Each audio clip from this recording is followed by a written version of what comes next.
The mop handle shattered against the first man's jaw before anyone even realized I'd moved. Blood sprayed across the polished marble floor I'd cleaned every night for 3 years. 20 guns turned toward me at once. 20 men who didn't know that the quiet janitor in the basement had once been trained by her father, a Marine drill sergeant who taught his daughter to fight before she could read. The Korean man kneeling in the center of their circle raised his head. Our eyes met across the warehouse floor. His face was perfect, even split open and bleeding. He didn't speak, didn't beg, just watched me with those dark, unreadable eyes that had looked at me every single night for 6 months like I was invisible. Except I wasn't invisible anymore. The second man rushed me. I drove the broken mop handle into his throat and grabbed his gun before he hit the ground. "Wrong night to work late," I whispered. Before we go any further, where are you watching this from? Drop your city in the comments right now. And if you're already hooked, hit that subscribe button because you won't believe where this story goes. Trust me, you'll want to see how a girl who scrubs toilets for minimum wage ends up in the arms of the most dangerous man in the city. Now let me take you back to where it all started, because 6 months ago I didn't even know his name. 6 months earlier, I was invisible. That's what poverty does. It makes you a ghost in your own life. I cleaned the executive floors of Helix Tower every night from 11 p.m. to 7 a.m. 42 floors of glass and steel, where people made more in an hour than I made in a year. I was good at being invisible. Head down, earbuds in, never make eye contact with the late-night workers who stayed past midnight, never ask questions, never exist outside the edges of their awareness. My name is Aaliyah Monroe, 28 years old, living in a basement studio apartment in Bronzeville that flooded every time it rained, eating ramen 4 nights a week because my daughter Imani needed new shoes more than I needed food that didn't come in styrofoam cups. Imani was 7, beautiful, smart enough to skip a grade, but I couldn't afford the private school that wanted her. Her father left when I was 5 months pregnant, said he didn't sign up for this, like our daughter was a gym membership he wanted to cancel. I hadn't been on a date in 3 years, hadn't been touched by a man in longer than that, hadn't felt beautiful since before pregnancy stretched marks across my stomach and exhaustion carved permanent shadows under my eyes. The corporate world moved around me like I was furniture. Until the night I cleaned the wrong office. It was 2:15 a.m. on a Thursday. I'd already finished floors 38 through 41. The executive level, floor 42, was always last, always empty. The corner office at the end of the hall belonged to someone I'd never seen. The name on the door was just initials, JH. The door was cracked open. Unusual, I knocked anyway. No answer. I pushed the door wider and stepped inside with my cleaning cart. The office was massive, floor-to-ceiling windows overlooking the city, minimalist furniture that probably cost more than my car, everything in blacks and greys and chrome. And there he was, sitting behind the desk in the dark, just the glow of the city lights cutting across his face. He was young, maybe early 30s, Korean, absolutely beautiful in a way that made my breath catch, sharp jawline, perfect skin, dark hair pushed back from his face. He wore a black shirt with the sleeves rolled up, revealing forearms that made me forget how to think. He was staring at his laptop screen like it had personally offended him. "I'm so sorry," I backed toward the door. "I didn't realize anyone was here. I'll come back."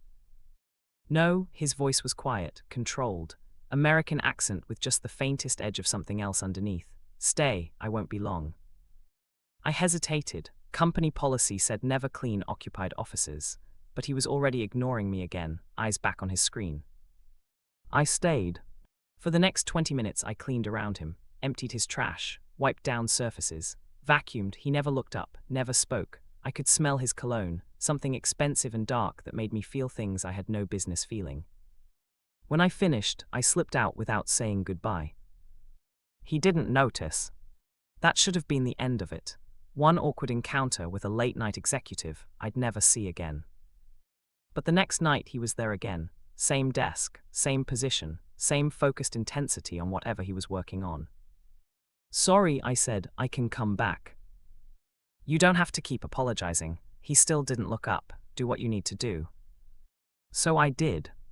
It became our routine. Every night for a week, then 2 weeks, then a month. He worked, I cleaned. We existed in the same space without acknowledging each other. Except I was acknowledging him. God, I couldn't stop. I watched him when he wasn't looking. Memorized the way he rubbed his temples when he was frustrated, the way his jaw clenched when he was thinking, the way he rolled his shoulders to release tension. I started taking longer in his office than necessary, started wearing mascara to my night shift, started hoping he'd look at me, really look at me. He never did. Until the night everything changed. It was 3 a.m. on a Friday. I was emptying his trash when my phone rang. Imani's babysitter. My daughter had a fever, 103. She needed to go to the hospital. I dropped the trash bag. I have to go, I'm sorry, family emergency. I was already halfway to the door when he spoke. Wait. I turned, he was standing now, tall, broader than I'd realized. There was something in his eyes I couldn't read. Do you need help? He asked. The question was so unexpected I almost laughed. I'm fine, thank you, my daughter. I'll drive you. What? No, I couldn't. You're shaking. He grabbed his jacket from the back of his chair. And it's 3 in the morning, let me drive you. I should have said no, should have maintained the invisible wall between us. But Imani needed me and I was terrified, and this beautiful stranger was offering help I desperately needed. Okay, I whispered. His car was in the executive parking garage, a black Mercedes that probably cost more than my apartment building. He opened my door, adjusted the heat without asking, drove like he knew exactly where he was going even though I hadn't given him the address yet.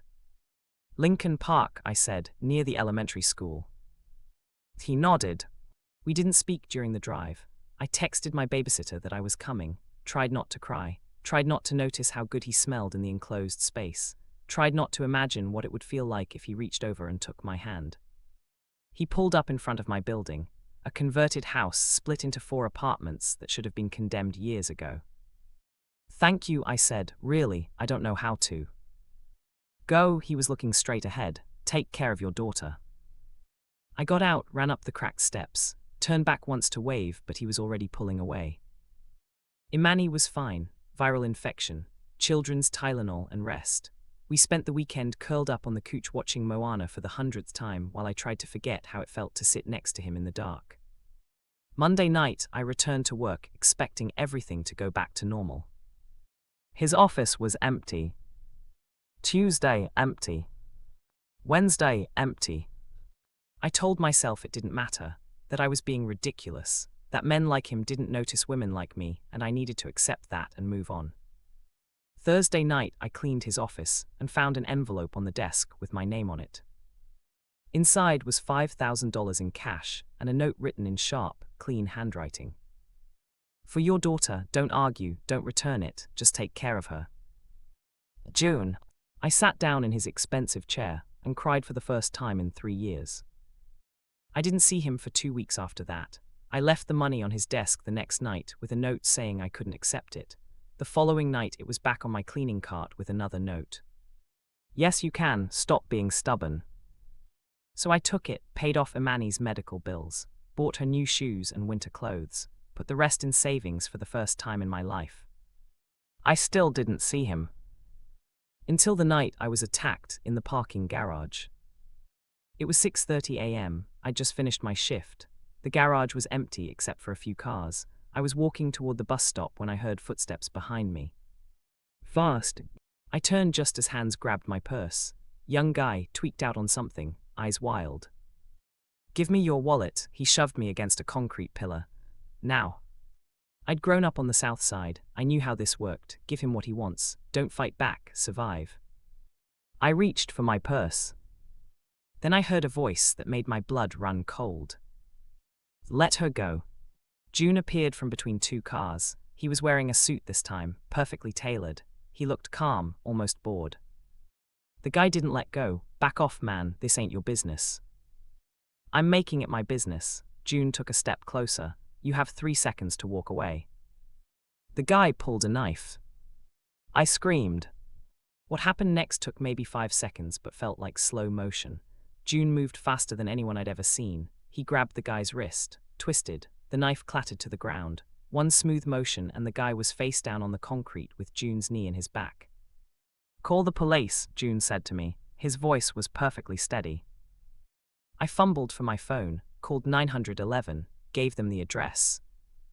The guy was crying, apologizing. Joon just held him there with one hand like it required no effort at all. When the police arrived, everything happened fast. Statements, questions. The officers knew Joon, called him Mr. Han. treated him with a respect that felt like fear. When they finally left with the guy in handcuffs, Joon turned to me. "Are you hurt?" I shook my head. I couldn't stop shaking. "Let me take you home." "I can't keep letting you." "Aaliyah," it was the first time he'd said my name. It sounded perfect in his voice. "Please, let me take you home." We drove in silence again, but this time when we pulled up in front of my building, he didn't let me get out. "This neighborhood isn't safe," he said quietly. "It's what I can afford." "I know," he finally looked at me, really looked at me.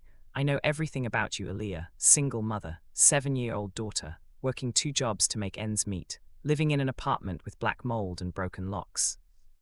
My face burned. "Have you been investigating me?" "Yes." The honesty stunned me. "Why?" "Because I needed to know if I could trust you."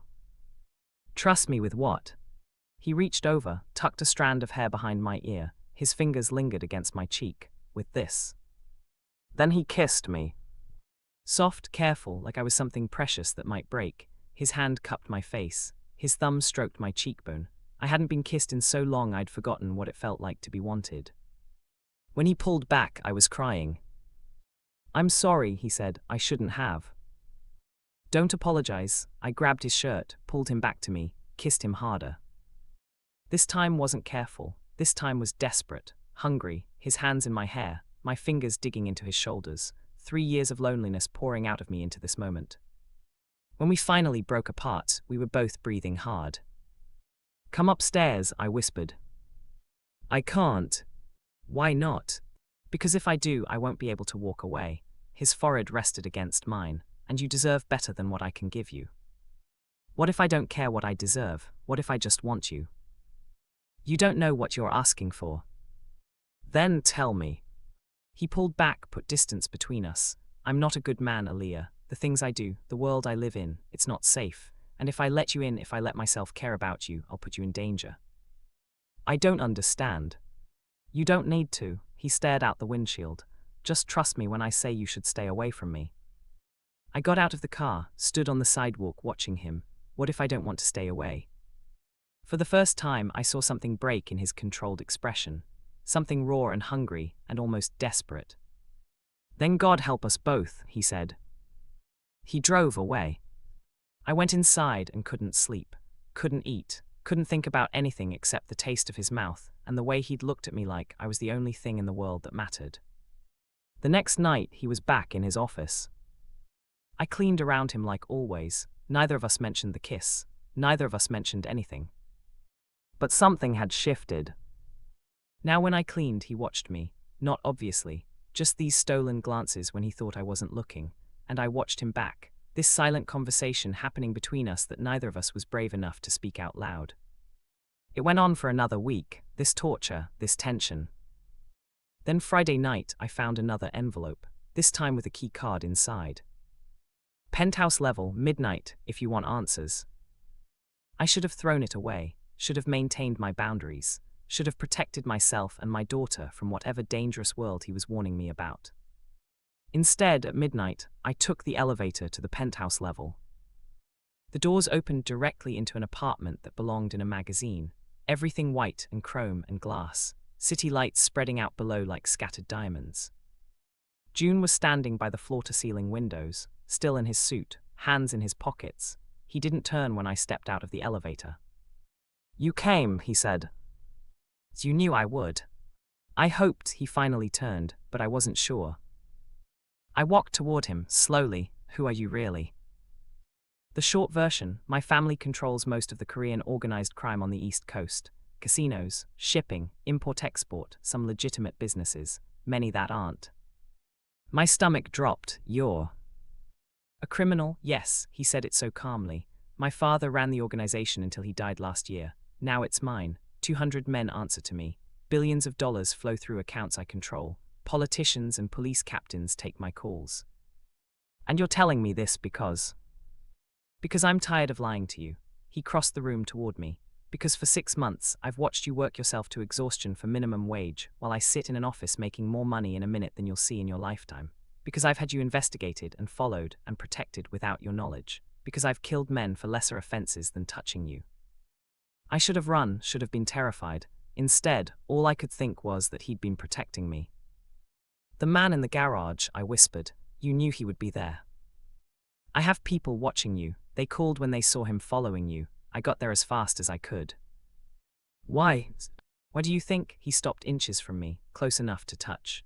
"You walk into my office every night smelling like vanilla and looking at me like I'm not a monster. You exist in my space without fear, without judgment, without wanting anything from me except to be left alone to do your job." "That's not true." "No. I wanted you to notice me."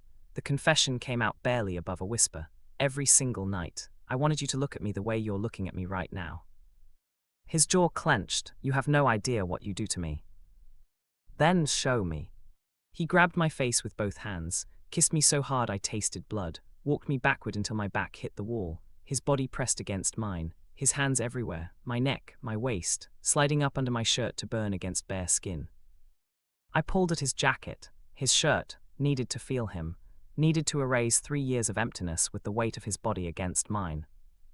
"Aaliyah," he broke the kiss, breathing hard. "If we do this, if I have you, I won't let you go, do you understand? I'll own you, protect you, keep you, you and your daughter. I'll move you out of that apartment tonight, set you up somewhere safe, give you everything you need. I don't want your money. You'll take it anyway." His thumb traced my bottom lip. "Because I can't watch you struggle anymore. Because knowing you're cold or hungry or unsafe drives me insane. Because I've already decided you're mine and I protect what's mine." "You can't just decide." "I already have." He kissed me again, softer this time. "Tell me no, tell me to let you go, tell me you don't want this and I'll walk away. I'll transfer you to a different building, make sure you never see me again, give you enough money to start over somewhere safe." "And if I say yes?" "Then you become the most dangerous weakness I've ever had." His forehead pressed against mine. "And I become the only thing standing between you and everyone who would use that weakness to destroy me." I should have said no, should have thought about Imani, about safety, about all the reasons this was insane. Instead, I kissed him. "Yes," I whispered against his mouth. "My answer is yes." Something in his eyes went dark and possessive and absolutely predatory. "Then you're mine," he said. And he took me to bed. I woke up in silk sheets wearing his shirt. Early morning light filtered through floor-to-ceiling windows. June was already awake, propped on one elbow, watching me. "Hi," I said. "Hi," he tucked hair behind my ear. "I ordered breakfast and called your babysitter to let her know you'd be late." "You called my babysitter?" "I have her number, I told you, I know everything about you." I should have been creeped out. Instead, I felt cared for. "What time is it?" 7:30, Imani will be up soon, I'll drive you home. "June, I'm moving you both today." He said it like it wasn't negotiable. "I already have a place ready, 2-bedroom apartment in Lincoln Park, safe building, security, close to her school." "I can't let you." "You can and you will," he kissed my forehead. "This isn't charity, Aaliyah, this is me taking care of what's mine, get used to it. I have a job, I can pay my own rent." "You'll quit the cleaning job, I'm hiring you as my personal assistant. Salary, benefits, flexible hours so you can be with Imani." "That's not real." "It's as real as I make it." He sat up, perfect and shirtless and completely unbothered by his own nakedness. "I'm not asking for permission, I'm telling you how this works. You belong to me now. That means I take care of you, both of you." "This is insane." "Yes," he looked back at me, "but you knew that when you said yes." He was right, I had known, and I'd said yes anyway because for the first time in 3 years I felt safe, wanted, cared for. 2 days later, Imani and I moved into the new apartment. It was perfect. Hardwood floors, big windows, a bedroom for Imani that made her scream with excitement, a kitchen with appliances that actually worked. "Mama, is this really ours?" She spun in circles in the middle of the living room. "Yes, baby, it's really ours." "How did you afford this?" I looked at June, who was leaning against the doorframe watching us with an expression I couldn't read. "I got a promotion," I said, "a really good one." It wasn't exactly a lie. For 2 months we lived in this strange bubble. I worked as June's assistant during the day, which mostly meant organizing his legitimate business meetings and learning more about his world than I ever wanted to know. At night he came to our apartment, had dinner with me and Imani, helped her with homework, read her bedtime stories in his perfect, accented voice. Then when she was asleep, He'd take me to bed and make me forget every reason this was dangerous. Imani loved him, called him Mr. June, and asked when he was coming over every single day. He was patient with her, kind, brought her books and art supplies, attended her school play when her own father never bothered to call. I was falling in love with him. No, that's not true. I had already fallen, completely, irrevocably, terrifyingly in love with a man who killed people for a living and looked at me like I was something holy. It couldn't last. I knew that, somewhere deep down, I knew this perfect bubble would pop, that reality would intrude, that the dangerous world he'd warned me about would come crashing through our door. I just didn't expect it to happen the way it did. It was a Tuesday night. June was supposed to come over at 7. By 8 he hadn't shown up. No call, no text, nothing. By 9 I was worried. By 10 I was terrified. At 11, 3 men in expensive suits showed up at my door. Ms. Monroe, the tallest one, smiled. It didn't reach his eyes. "We're associates of Mr. Han. He asked us to bring you to him." Every instinct I had screamed, "Danger, where is he?" "There's been a situation. He's fine, but he needs to see you. Please come with us." I thought about calling the police, thought about slamming the door, thought about all the warnings June had given me about trust. Then I thought about him hurt somewhere, needing me. "Let me get my daughter to the babysitter first." "We'll wait." 20 minutes later, I was in the back of a black SUV driving toward the warehouse district. My phone had no signal, the child locks were engaged, and I realized with crystalline clarity that I'd made a terrible mistake. "Where are we going?" I tried to keep my voice steady. "Mr. Han is waiting." We pulled up to an abandoned warehouse. The men escorted me inside. The space was massive, empty except for a circle of chairs in the center lit by harsh industrial lights. And kneeling in the center of that circle, hands zip-tied behind his back, face already bruised and bleeding, was June. I tried to run to him. The men held me back. "June!" His head snapped up. When he saw me, something like devastation crossed his face. No, I told you to keep her out of this." Plans changed. A new voice. A man stepped out of the shadows. Older, Korean, expensive suit. "Your father's favorite tactic, find the weakness, exploit it." "Aaliyah has nothing to do with this, uncle." June's voice was cold, controlled despite the blood dripping from his split lip. "Let her go, this is between us." "Nothing to do with this," the older man laughed. "You moved her into an apartment you own, put her on your peril, have dinner with her bastard daughter every night. Everyone knows she's your weakness now, nephew." "What do you want?" "What I've always wanted, control of the family business. Your father promised it to me, then he died and left everything to you. His disappointing American son who would rather build legitimate businesses than honor our traditions." "So you're staging a coup?" "I'm taking what should have been mine," he gestured at me, "and she's my insurance that you'll sign everything over without a fight." "If you hurt her." "You what?" The uncle smiled. "You're tied up and bleeding. Your most loyal men are dead. The ones who aren't are on my peril now. You have nothing, no power, no leverage, nothing except her life to bargain with." I watched June's face, watched him do the calculation, watched him realize he was cornered. "Fine," he said quietly. "I'll sign, just let her go." "Of course," the uncle walked toward me. "As soon as the paperwork is processed and the accounts are transferred. Should take about an hour. We'll keep her comfortable until then." He reached for my arm. That's when I moved. 3 years of living in fear, 3 years of being invisible, 3 years of being underestimated. My father's training came back like muscle memory. I grabbed the uncle's wrist, twisted, used his momentum to throw him off balance. His gun clattered to the floor. I snatched it up, put 2 bullets in the ceiling before anyone could react. Nobody moves. My voice didn't shake. My hands didn't shake. 20 armed men stared at me like I'd appeared out of thin air. "Aaliyah," June's voice was urgent. "What are you doing?" "Saving you." I kept the gun trained on the uncle. "Because you saved me first. Because you gave me and my daughter a life. Because I love you and I'm not watching you die." One of the men lunged. I shot him in the shoulder. He went down screaming. I said, "Don't move." I backed toward June. Next one goes through someone's head. They believed me, maybe because I meant it. Maybe because I had nothing left to lose. Maybe because sometimes the most dangerous person in the room is the one nobody's watching. I reached June, used my teeth to tear the zip tie off his wrists. He was free in seconds. When I tell you, he said quietly, get behind me and run for the side door. I'm not leaving you. You won't have to. He stood up, rolled his shoulders. You just gave me the opening I needed.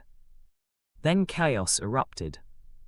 Joon moved like violence incarnated, faster than seemed possible for someone who'd been beaten. The first man went down with a crushed windpipe, the second with a broken neck. Joon grabbed a gun, started shooting. I ran for cover, watched him take apart 20 armed men with terrifying efficiency, watched the man I loved transform into something cold and lethal and absolutely unstoppable. It was over in less than 3 minutes. Bodies everywhere, Joon standing in the center of it all, breathing hard, covered in blood that mostly wasn't his. The uncle was still alive, barely, crawling toward the exit. Joon stepped on his back, put a gun to his head. You were right about one thing, Joon said. She is my weakness, which means anyone who threatens her dies screaming. He pulled the trigger. Then he turned to me, crossed the warehouse floor, pulled me into his arms while I shook and cried and held onto him like he was the only solid thing in the universe. You saved me, he whispered into my hair. A janitor who makes minimum wage just took down my uncle's entire crew to save me. I told you, I looked up at him. I love you. I love you too, he kissed my forehead, my cheeks, my mouth, and I'm never letting you out of my sight again. The cleanup took hours. Joon made calls. Men I'd never seen arrived with trucks and plastic sheeting. The police never came. I realized exactly how much power he really had. We went back to his penthouse as the sun was rising. He showered, changed, came out looking perfect again despite the bruises forming on his face. I was sitting on his couch, still wearing clothes splattered with blood, staring at nothing. He knelt in front of me, took my hands. Are you okay? I killed someone tonight. My voice sounded far away. I shot that man and didn't even hesitate. To protect yourself, to protect me. I'm not supposed to be this person.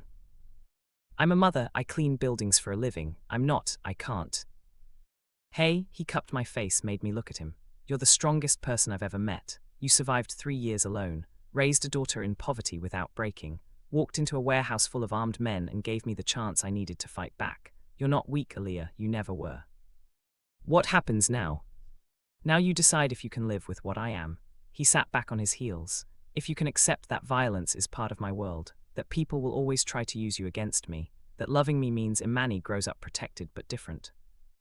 And if I say I can't, then I set you up somewhere far from here, give you enough money to start over, make sure you're safe, and I never contact you again. You'd let me go. If that's what you need, his voice cracked slightly, I'd destroy myself to keep you safe, even from me. I thought about it, really thought about it, thought about Imani, about the life I wanted for her, about safety and danger and love and fear. Then I thought about the way Joon read her bedtime stories, the way he'd protected me for months before I even knew it, the way he looked at me like I was his entire world. I'm not going anywhere, I said. Relief crashed across his face. You're sure? I'm terrified, but I'm sure. I pulled him up beside me, curled into his side. Just promise me something. Anything. No more secrets. If we're doing this, if I'm bringing my daughter into this world, I need to know everything. No protection through ignorance. I need to be your partner, not your weakness. He was quiet for a long moment. Then, okay, partners. And one more thing. What? I want to learn to fight, really fight. I need to be able to protect myself and Imani if something happens when you're not there. He smiled, actually smiled. I'll teach you myself.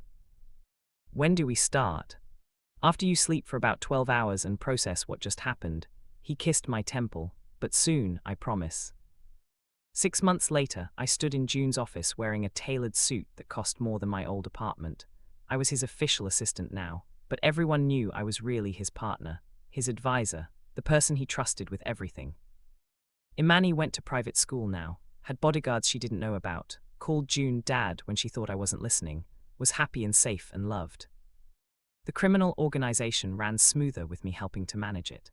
Turned out years of juggling minimum wage jobs and a daughter gave me organizational skills that translated well to coordinating illegal operations.